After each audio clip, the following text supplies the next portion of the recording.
What's up, gang? It's Willie Rebuild back with another one, baby. I done wrapped the Elco all up.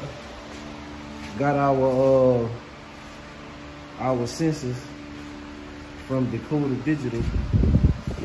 I went ahead and installed them. As you can see, the oil pressure sensor down there.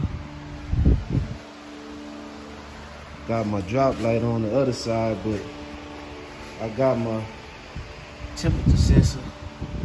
I doubt it if you're gonna be able to see, but it's installed on the passenger side head.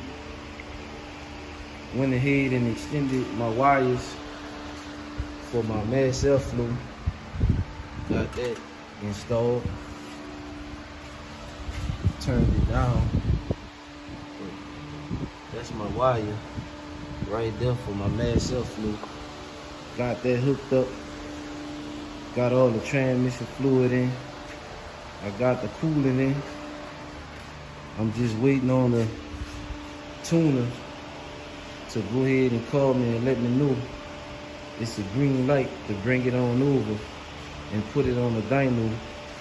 Also, I extended the pipe for the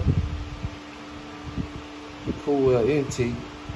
I had it turned facing down, but it was kind of sitting up high. So what I did was I just turned it like that, where it aimed back, and also like that it cleared the alternator as well. But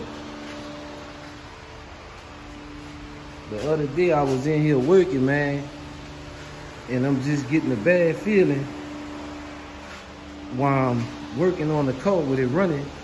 I'm trying to put the coolant in, and I'm just getting a bad feeling while I'm standing in front of the car.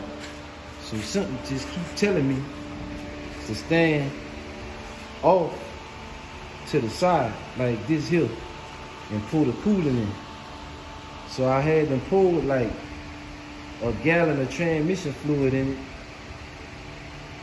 not knowing the next day I come back, because I ran out of transmission fluid. I only had like maybe like a gallon. So when I came back the next day, I'm still getting the same feeling. Like I'm getting a bad feeling while I'm standing in front of the car trying to top the transmission fluid off. So I said, man, let me shut this car down right quick and check and make sure that this shit in park.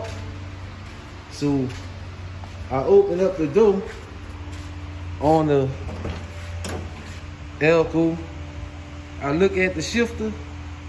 I say, damn, man, this fucking bitch is in drive. But just so happened, I didn't pour the other gallon of fluid in it to top it off. But if I would've, as you can see, there's not a lot of room.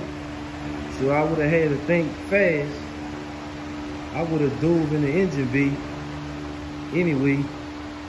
But ain't no telling what would have happened, gang. So I done heard a few guys talking about like the neutral safety switch. And I was like, well, I wonder what the fuck they talking about, because I'm using the factory shifter, so that's why I'm thinking like that. Like, what they talking about? Because with a G-body, when you running the factory shifter, once you shift the column, if this was a column shifter, once you shift this column like this, that would be like reverse right there. And as you can see, I'm turning the key, but the car won't start. It'll only start in neutral. It'll only start in neutral or in park. But when you go with this bullshit right here, I mean, it's a good shifter, but I guess then you would have to figure out a neutral safety switch, because as long as this shift up the park, it don't matter what this in. The car is starting reverse, drive, neutral, or whatever gear is in. So just be careful when you're dealing with these type of shifters.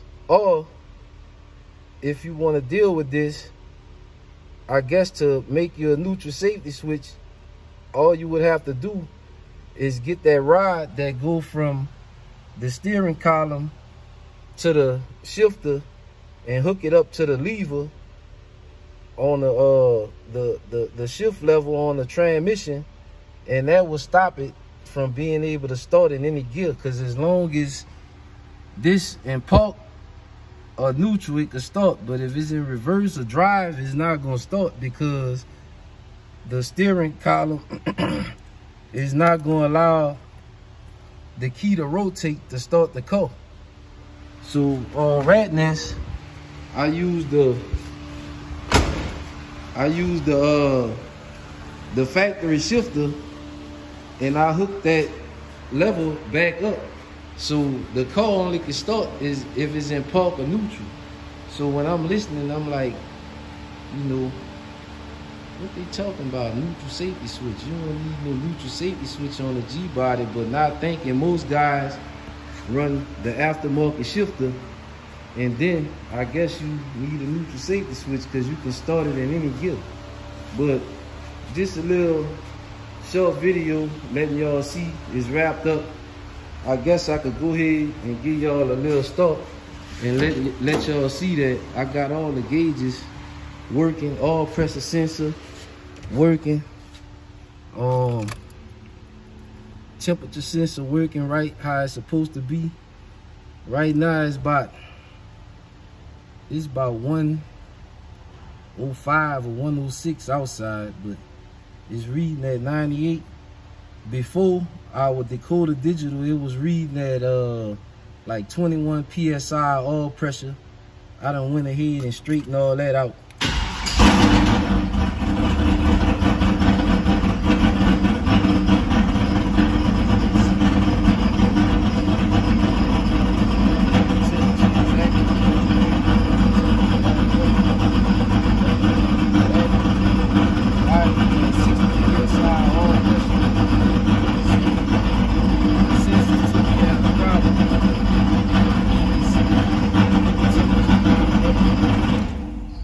Temperature climbing up like it's supposed to.